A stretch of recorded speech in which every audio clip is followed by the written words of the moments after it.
Good evening. I'd like to welcome you to the proceedings of the Grand Rapids Public Schools Board of Education. It is Monday, November 19. Please rise and join us in the Pledge of Allegiance. I pledge allegiance to the flag of the United States of America and to the republic for which it stands, one nation, under God, indivisible, with liberty and justice for all. Ms. Grant, will you please take the roll? Yes, Dr. Flores. Present. Ms. Grant, present. Ms. Lewis. Present. Reverend Matias. Mr. Ross. Present. Ms. Shockey. Present. Ms. Slade. Present. Dr. Baker. Here. President Faub. Present. Do you have a motion for approval of the agenda? So moved. Support. All in favor, please say aye. Aye. Opposed? Thank you. We have no celebrations, and we have one of our student reps here, Mr. Mohammed. Good afternoon, Board of Education and other community members. Winter is becoming more visible day in and day out, and we are reaching the time of year when our streets will be flooded with snow, with no other option but just to stride along. These are thoughts that I would like the Student Board of Education, not the Student Board of Education, but the Board of Education to have as we go into winter. We want to make sure that our students are not only safe, but are still allowed the quality education they're receiving. So to make sure that that the streets are still plowed and everything is fine. On a different note, students at Ottawa Hills participated in a safe school celebration where students with uniform, IDs, and absolutely no suspensions were able to meet and have a performance done by B-list celebrity Jacquees. His bringing to the school brought an aspect of pep and should be something that GRPS considers, especially when we're growing in an age where music is in the hands of the youth. As far as colleges and academics, over 75% of our students have filled out college applications. Over half of our senior class is participating in on-sites tomorrow at the Senior Summit, where information like college acceptance will be handed out. We are approaching $200,000 in student aid, and 100% of our 2018 class filled out TIP applications, and we're the only school to do that in GRPS. That's awesome. That's awesome. Thank you for sharing. Public comment. We have a number of public comment cards, but it looks like most of them aren't related to any agenda items. Let me just double check this one that I see on top. We do have one item. It's a part of the consent agenda. for Okay. policy. Okay. Oh, Mary So- Bowens. Ms. Yes, Bowens. Ms. Bowens, if you'd like to join us.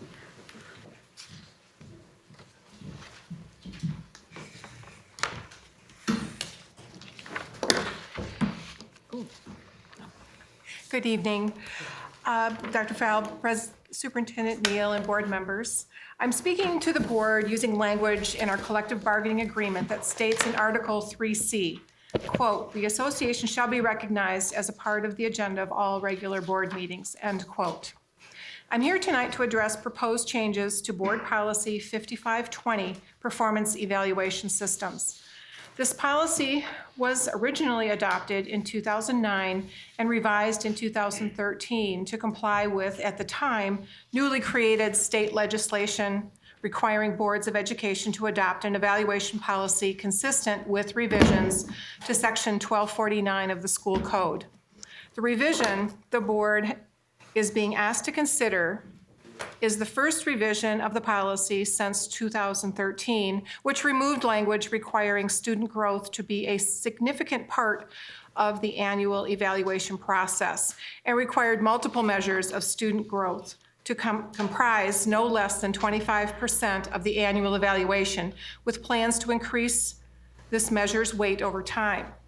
Additionally, as a product of the Michigan Council for Educator Effectiveness, 4 tools were named as valid and reliable for the purpose of conducting evaluations of Michigan teachers.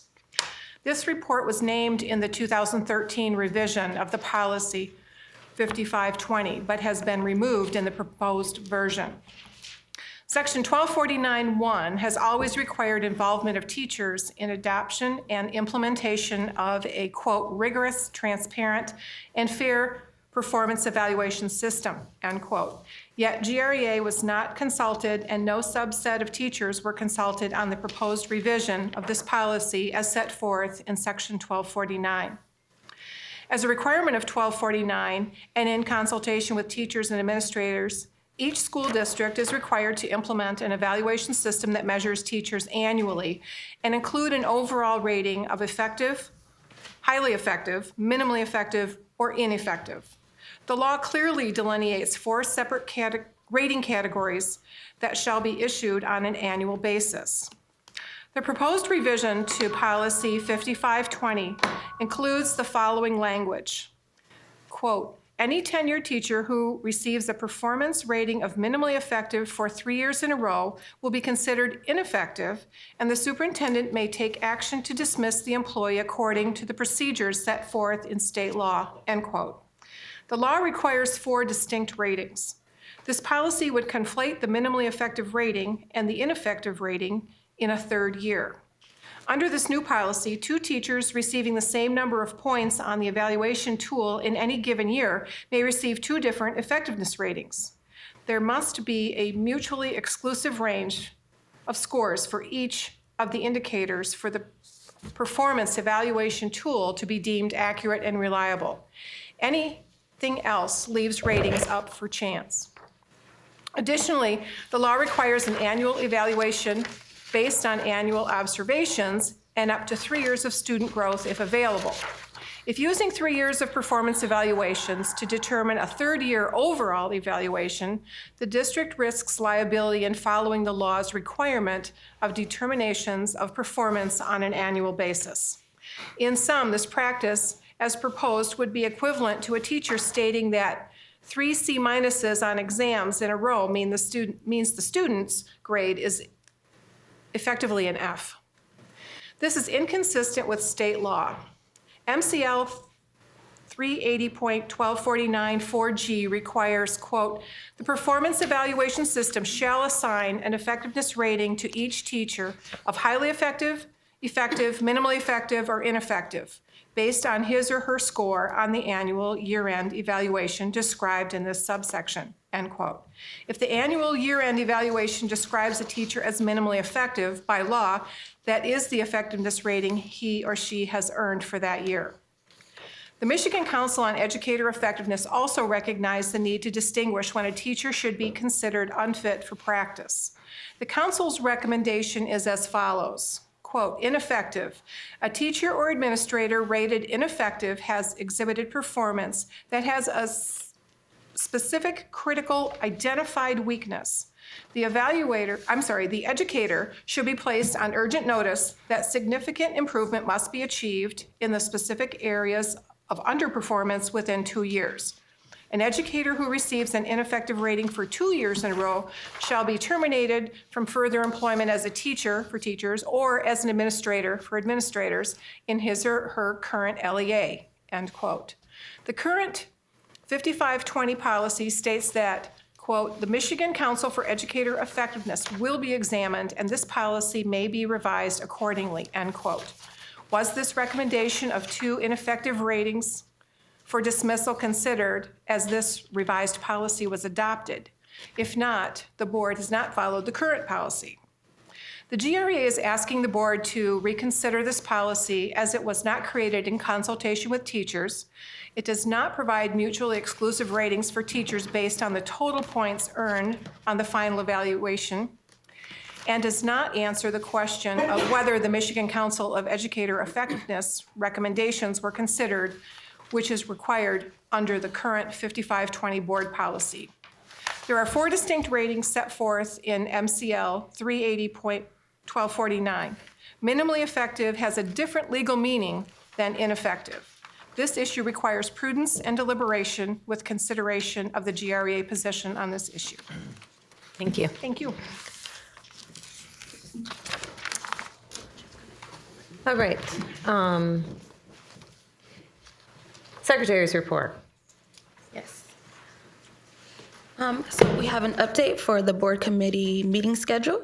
On Tuesday, November 20th, the Academic Achievement Committee will meet at 9 a.m. in the auditorium of the Grand Rapids Public School Administration Building.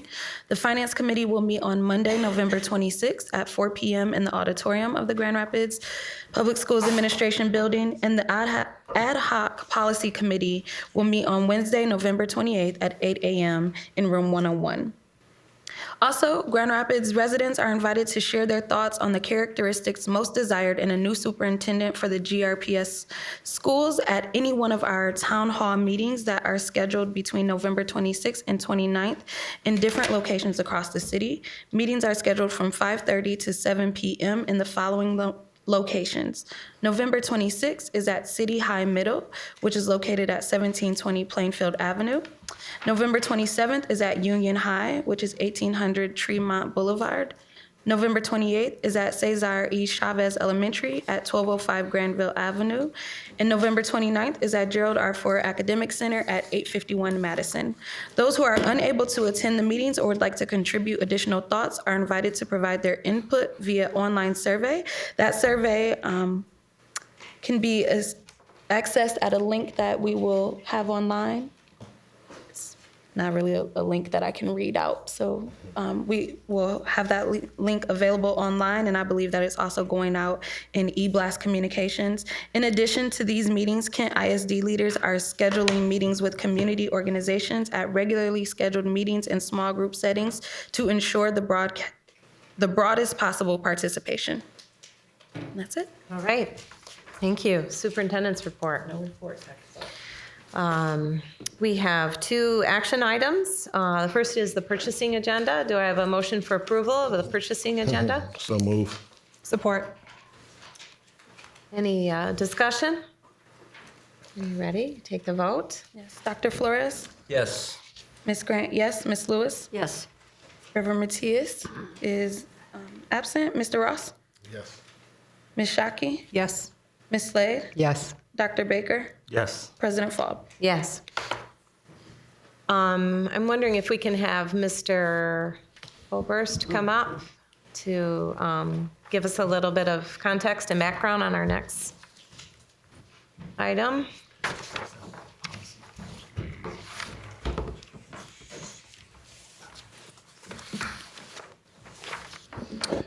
Good evening, Dr. Faub, Superintendent Weatherall Neal, and board members. We're requesting action tonight on a summer tax levy. And it came to my attention a few weeks ago that, as you all know, Grand Rapids collects our taxes for our school district in a summer tax collection in June, or July, actually. It came to our attention a few weeks ago that there needed to be actually an initial resolution and approval by our Board of Education to go to a summer tax collection. Now, understand this has been going on for, I don't know how long time, 11, 12, 13 years. And then, in addition to this initial resolution, go to a summer tax collection, there also needed to be an annual resolution that'd be approved by the board and then communicated to the collector of taxes, in this case, essentially the city of Grand Rapids, that go ahead and collect our taxes in the summer collection. Now, since I've been here and as I did some investigation with people been around longer than I have, we essentially get an email from the city asking if they want us to still collect the summer tax. We say yes, and we collect our summer taxes. So anyways, having this come to my attention, we consulted with our legal counsel because we want to make sure we want to do it right. And when I asked him about this annual adoption, he said, well, I would like to see the initial adoption. And we actually went back to, I think, 2012 or 11 or 12 to look, see if we could find a resolution. Couldn't locate that. I think the initial, this became law to have this approval by the board. I think he said in 2008, so it's been a long time. So it may have happened. We don't have record of it. But to be on the safe side, we're going to ask for a resolution, two resolutions actually. The first is to essentially validate what we think was the initial approval by this board to go to a summer tax collection, because that's what's been going on. And that actually requires a public hearing. So the resolution on the agenda tonight is to approve that initial, to approve that initial resolution for a summer tax collection, and to authorize a public hearing, which we'd like to have December 3rd at 6 o'clock, just prior to the board meeting that night. And then that night, we will have on the agenda at this point, presuming that there's no public hearing issues, a resolution to both approve the initial adoption of a summer tax collection as well as the annual adoption. We're required to communicate to City of Grand Rapids by the end of the calendar year each year that we would like them to continue to collect our taxes in the summer tax collection. So that's the nature of this. Again, it just came to our attention, and just to make sure we're doing everything right, we'll get the initial adoption of summer tax plus the annual renewal both done at the next board meeting. What you're voting on tonight, the resolution is to allow for the public hearing on December 3rd to let the public comment on this summer tax collection issue. Okay, so we're not even actually passing a resolution about it, just a resolution for a hearing. That's correct, yeah. That's the only action item. That's correct. Okay. And then next, as I said, next board meeting, there'll be 2 resolutions to pass. Right. Any questions? Okay. No, thank you. Yeah, you're welcome. Do I have a motion for approval of? Motion to approve. Support. Any concerns? Take the vote. Dr. Flores? Yes. Ms. Grant, yes. Ms. Lewis? Yes. Reverend Matias is absent. Mr. Ross? Yes. Ms. Shockey? Yes. Ms. Slade? Yes. Dr. Baker? Yes. President Faub? Yes. Next is our consent agenda grouping. Do I have a motion for approval? Like, make a Motion to motion approve with- to approve the consent agenda minus policy 5520. Support. I'm sorry, which policy? So To remove. Dr. Baker just made a motion for approval of the consent agenda minus the policy 5520 performance evaluation system. So is that support for Dr. Baker's motion? Support. Take the vote. Dr. Flores? Yes. Ms. Grant, yes. Ms. Lewis? Yes. Reverend Matias is absent. Mr. Ross? Yes. Ms. Shockey? Yes. Ms. Slade? Yes. Dr. Baker? Yes. President Faub? Yes.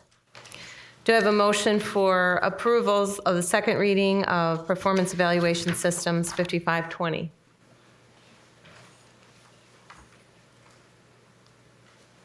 So maybe the motion should be to table if they're to table. Yeah, okay. That's the sense I got from everything. I think it would be appropriate to get some clarification from what Ms. Bowens brought, so we have more clarity on what we're voting on.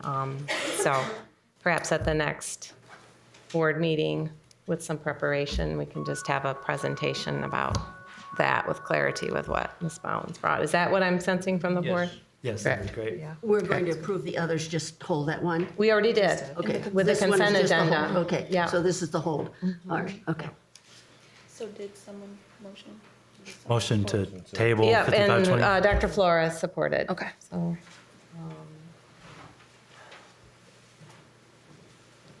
All right, Dr. Flores? Yes. Ms. Grant, yes. Ms. Lewis? Yes. Reverend Matias is absent. Mr. Ross? Yes. Ms. Shockey? Yes. Ms. Slade? Yes. Dr. Baker? Yes. President Faub? yes. Discussion items. So I want to remind you that we have a board retreat coming in December, and there's a proposed schedule or agenda in front of me.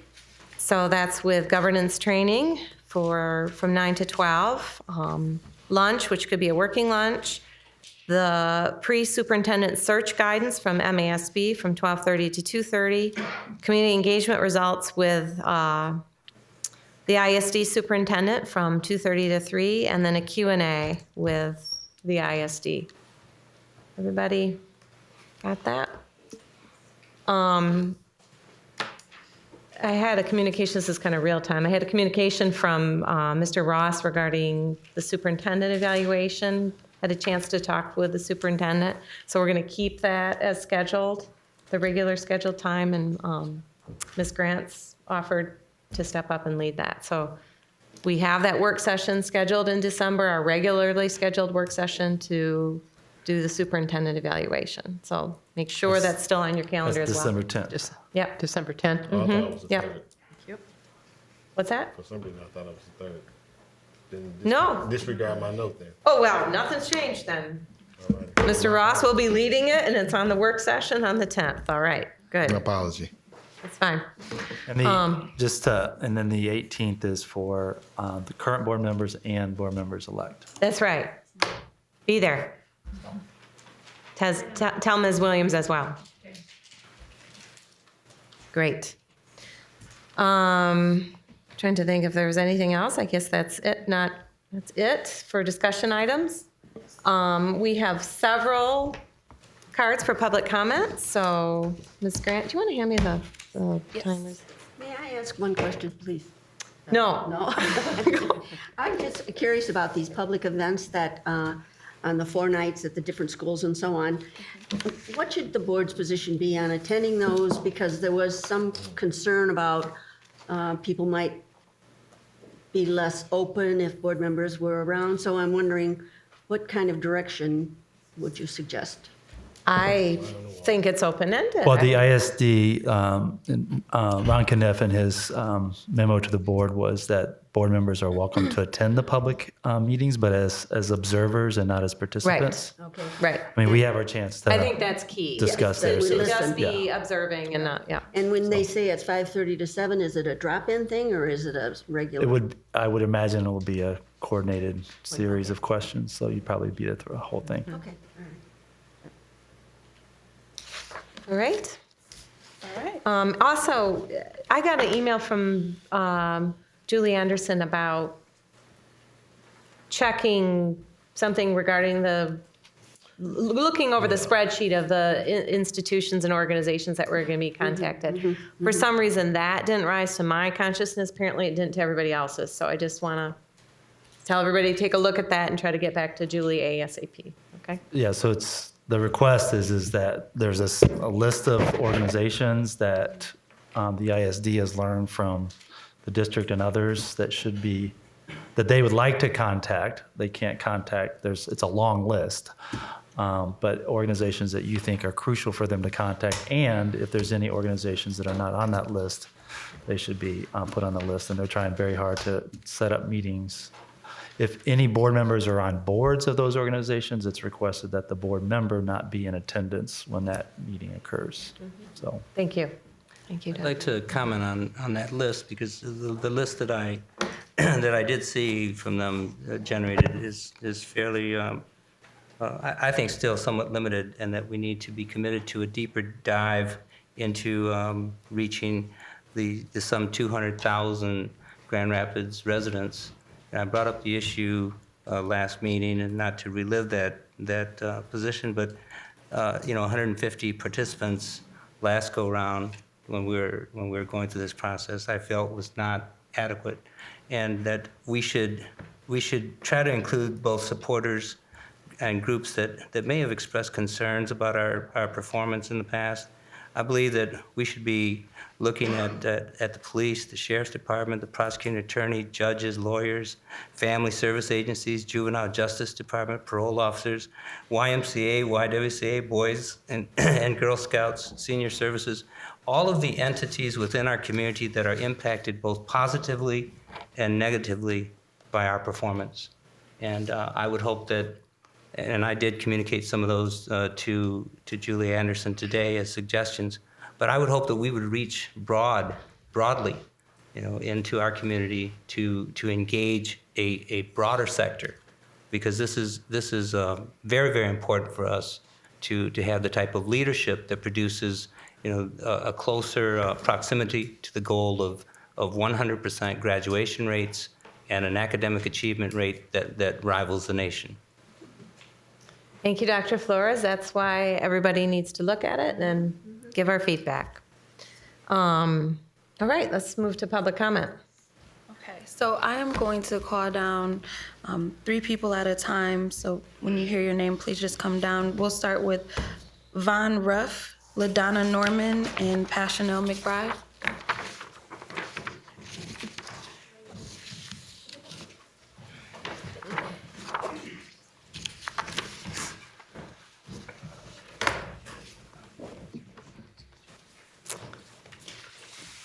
Mr. Ruff, whenever you're ready. How you guys doing? How you doing? Well, my concern and question that I had was the broken heating system at Union High School. How long is that gonna take to get fixed?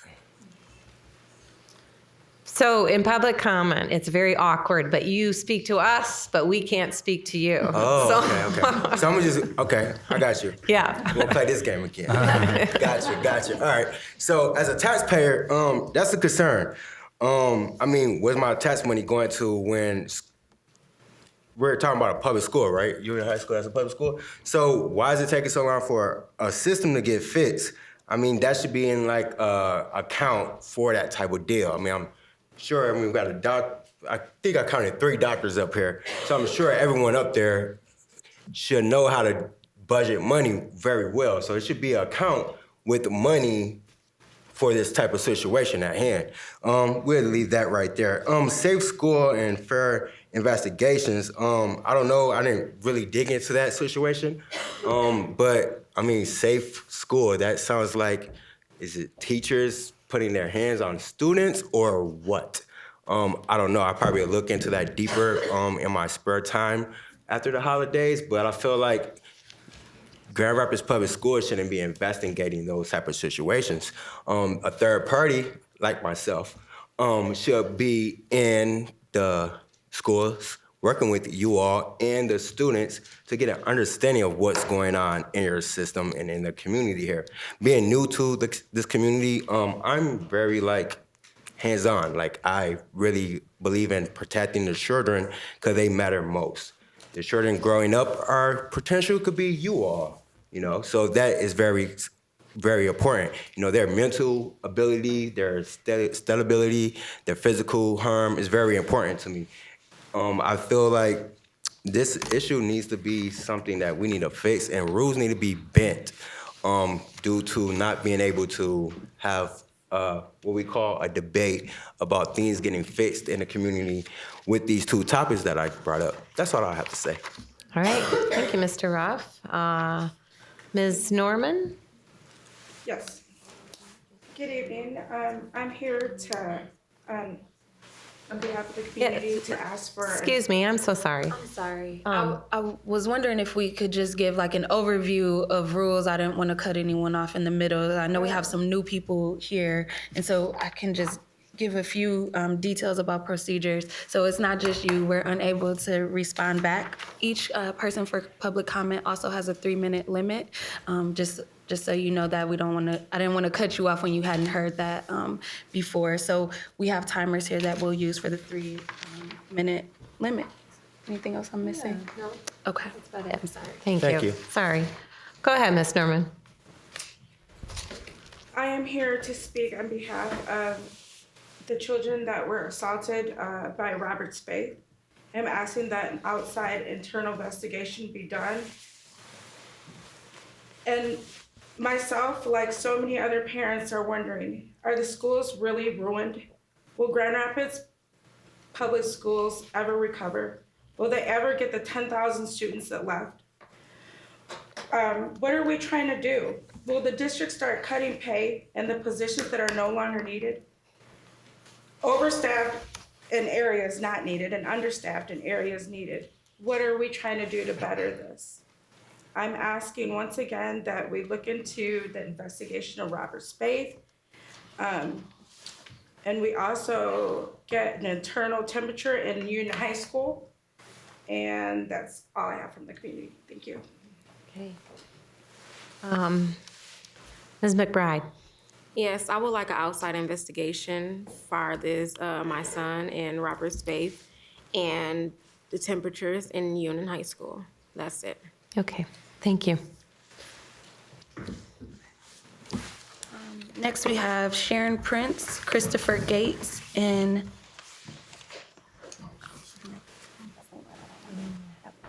Natalie. Desmarais? Desmarais? Damaris. Yes. Right. Ms. Prince? Yes, and I have a copy for all of you. You can hand it to the secretary. Great. Thank you. Okay. Good evening, board members, staff, fellow parents. I come before you as a GRPS parent deeply concerned about the outcomes of the two recent investigations conducted at Kent Hills and Westwood Middle. My questions include, all right, what are the standards or protocol for conducting these investigations? Are these internal investigations? And if so, are they performed by GRPS? And how is a self-investigation done by the district objective, fair, and thorough? Why don't we have an outside third party that is completely independent from the school district conducting these investigations? And lastly, I was also the temp secretary at Westwood Middle and in the main office at the time of the incident that occurred that was investigated. Based on what I witnessed and heard that day, I was surprised when I saw the news that the officer involved was cleared of any wrongdoing. I was in the same room when I heard the student say, "Don't touch me." Then the officer took him into the room next door, which does not, I repeat, does not have a security camera. When I heard what was going on in the room, which to me and the secretary that I was training, we were looking at each other with our jaws dropped. It was appalling. We heard yelling, screaming, crying, and not a cry like, "Oh no, I'm in trouble." It was a, "Ouch, that hurt" cry. I'm a mom and I know that the distinction between the two types. About a week afterwards, I saw the pictures of the red marks on the student's face that the mom had taken that day with her cell phone on the local news. Given what happened at Westwood and at Kent Hills, where a teacher allegedly choked a student on 2 separate occasions, shouldn't we at least have security cameras in the security office? Thank you. Mr. Gates? Yes, I'd like to build on the earlier comments that have been made on this subject. I'd like to emphasize that this request for independent investigations and the request for security cameras is not about assigning blame to anyone. It is not about ruining anybody's reputation. The purpose of that is to find the truth objectively. Therefore, this investigative process and these security cameras actually protect the teachers as much as they protect the students. That's all I have to add to that. Thank you. Let me get your name right. Desmarais? Damaris. Damaris. Thank you, Dr. Paul. There's an S there. Just do a fancy M there. Sorry about that. Like Okay. my husband. Damaris. My maiden Damaris. name was Kerr. It was so easy. That looks like an Kerr, S. Does that not look like I had an to go S? get married. Yeah. All right. Anyway, Ms. Damaris. Thank you. President, superintendent, and members of the board, I am here with the Disability Aid team and alongside the Grand Rapids United Progressives. But I was going to come privately about this because it's such an important and disturbing issue.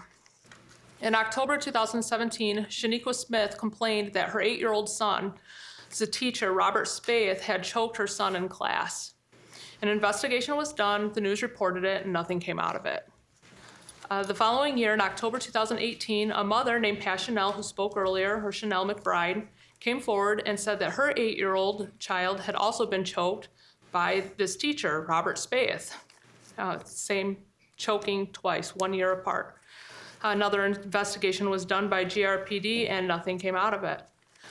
Since then, another mother, Elizabeth Ruiz, has come forward and written a letter that Robert Spaeth also bullied and abused her son in class. I will now read the letter. It says, "To whom it may concern," I'm not gonna read all of it, it's kind of long, but she says, "My name is Elizabeth Ruiz and I am the mother of Armando Ruiz, who has attended Kent Hills Elementary since kindergarten, who's a 4th grade student of Robert Spaeth in 2017-2018 school year. I don't remember the exact day, I just remember receiving a call telling me to pick up my son from school because he was in trouble. As I was walking towards the school, getting ready to go inside, Armando's friend Sam, who was in the same class as him, saw him and told me that Mr. Spaeth hit my son.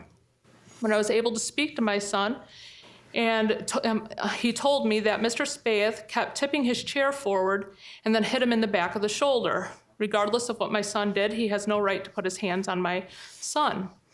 I talked to Mr. Rogers and told him that my son had said what my son had said. He said he was going to look into it. I am deeply concerned about the safety of any child under the care of Robert Spaeth. I also can't help but wonder, what if the tables were turned and it was my children and it was an African American teacher? Would I still be here today? Would Chanel and Shaniqua, would they have had to have worked so hard and try so hard to be heard? Regardless of the reason or intent, Robert Spaeth should not be in charge of children. We must protect our children. I know that you must have heard about this, given that it's been in the news. Even the first incident was reported way back in 2017. But I also know that this is the first time that you have been formally received this complaint from a board meeting from parents. A few things to consider. The GRPS investigation did not interview key witnesses. We want a thorough investigation. 2, the incidents were isolated. The 3 families did not know each other prior to this. And the third thing is that all 3 incidents were over a 2-year period. This is a long time for it to happen, isolated incidents. Ms. Damaris, your time is up. It's just getting good, too. Thank All right, you. Thank you.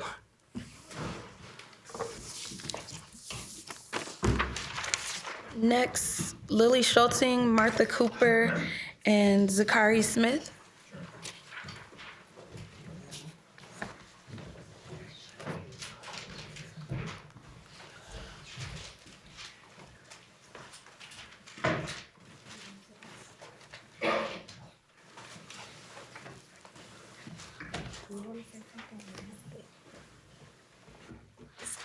Go ahead, Ms. Schulte. Hi, how are you? So, thank you, Dr. Falb and Superintendent Neal and members of the board. So, I am here, first of all, I want to congratulate those who were reelected as board members. I think, that's a significant thing and I feel like in the last election, there was a statement made by the public that they want to see change. And also, congratulations, Kim. And so, we need to take that into account, that the public wants better, something better. They want all students to be considered. They want the usual, the transparency, the engagement.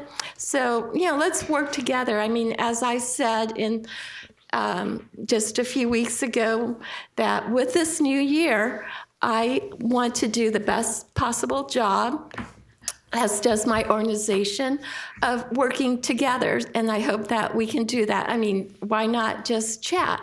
We would be open to that. We're not here to just highlight problems. We hope that we can work together for solutions. And so let's do it together. Let's try to be better and do better together. That's first and foremost. And also, when it comes to the situations, what's going on with whether it's the union situation or the nature, what is the exact nature of the investigations relating to multiple allegations against a certain teacher. In both cases, they're very, very serious. They're crisis situations. And I think when it comes to the union situation, we definitely need our board members there. I mean, this is a critical situation.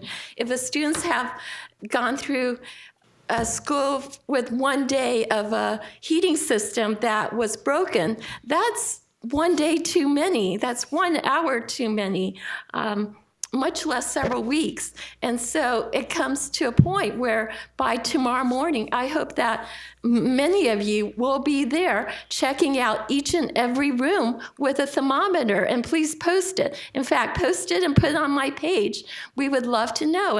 And one of the things I do as part of our A team as an organization, I mean, we are advocacy oriented. We're action-oriented, and I think people in the community come to us because they don't have a voice, and we want to give them a voice. And we love it when they come and share their voice with you. That's very important.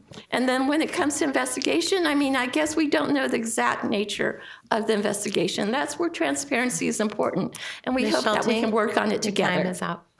Okay. Ms. Cooper? Oh, go ahead. Ms. Smith. We'll let him go first. Yeah. That's just fine. I would like to comment, but I'll wait. Oh, yeah, go ahead. Introduce yourself. Hi, I'm Zakari. I'm his mother. I'm Shaniqua. I'll start. I don't want to sound like a broken record. Obviously, you guys have heard it enough. He was one of the students last year that was choked by Spaeth. Classroom full of witnesses.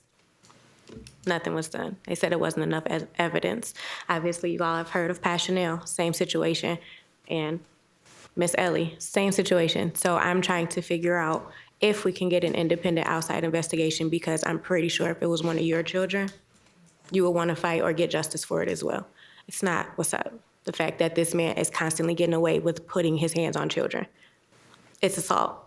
If it was me, if it was Kavarion's mother, people would be trying to take our children from us. I'm pretty sure y'all well aware of that. So, as it's been stated, we need an outside investigation to see what's really going on, have something pressed against this man, because I have to constantly teach my son a daily lesson as to why he shouldn't feel some type of way about the opposite race, or if something were to happen to somebody else, would they get in trouble for it? And that's not fair. He's 10.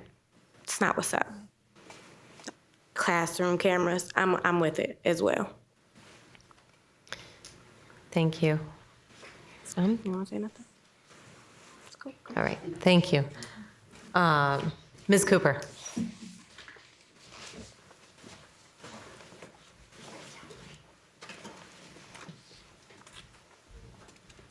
I'm Martha Cooper. So I did read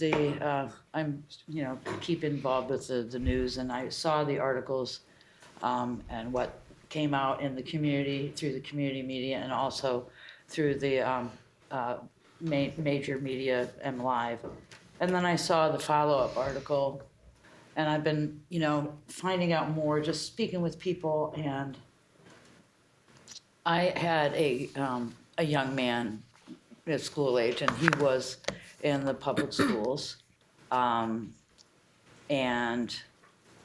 I'm a lot, because my son had attention deficit disorder, which presents very often in behavior, and sometimes not very pleasant for a teacher to deal with. So, I saw that this gentleman was talked about, it wasn't professional. But I think that if it gets to the point of hands on a student, other than to protect them, that it's not just the outside investigation. There's nothing to investigate if there's no evidence, okay? I think that's why you're hearing a community asking for cameras, all right? I'm not, we wish we didn't have to live in this world. We do need it for the same reasons we need it on our police department. Now, when our police departments have put a child in cuffs or had a child at gunpoint, there was actual video and evidence of that. And the community was allowed to have a conversation about it, because these are our kids and we want to know, even the difficult ones, are safe. If the teacher, or if there's problems with teachers laying their hands on kids, even if they're difficult kids, this is the school system's job, is to deal with all of them, including the difficult ones, and in a way that propels them forward instead of makes them, it's like they just came out with this thing about spanking. Get physical with kids, and what do kids do? They get more rebellious. It was on NPR the other day. I'm a little bit of a news junkie, but I'm trying to give you some information I think that the community is okay with cameras. We have them everywhere. You can't go to the mall without them, so little children, but I want to know that if there's an investigation, that there's something that's going to be shown to the public. Because it's not just that child. And the fact that that child was Black, and that is big. Right now, our communities are so sensitive with reason, you know, and you are our electeds. We entrust children to you. And we need to see what the investigation actually was about. Who talked to who? What pictures were there? I'm talking about this is public accountability like we would expect from the police department. So I would really urge you to do what you can. Plus, you know, we still haven't fixed our gun laws. And if we have some cameras out in the hall and cameras, I mean, I'm not an Ms. advocate Cooper? for guns, but I sure think it's a good idea. Thank you. Peter Ricketson.